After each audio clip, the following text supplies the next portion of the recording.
डोमा तातो छाङले त छाङ त सकियो किन लोसारको टाइम हो सकिहाल्यो अच्छा लोसार छ्याङ छिट्यो निमाज्यूलाई छ्याङ छिट्यो अनि यिनीहरू त हल्लिँदै खाँदैछन् त ए यो गाउँमा टुरिस्ट आउनु भन्दा अगाडि के थियो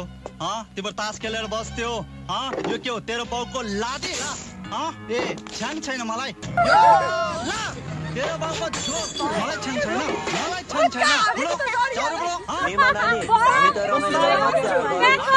रमाइलो गर्ने तेरो अनुहार यही हो रमाइलो गर्ने डोमा भोलि चाहिँ छ्याङ पाएन भने बाक्सिङ हजुर यो सबै मरेको स्यालहरूलाई समातेर च्यातेर निचरेर तेरो भोब्रोमा हालिदिन्छु बुझिस् मलाई छ्याङ छैन हिँड्दै बस चोरहरू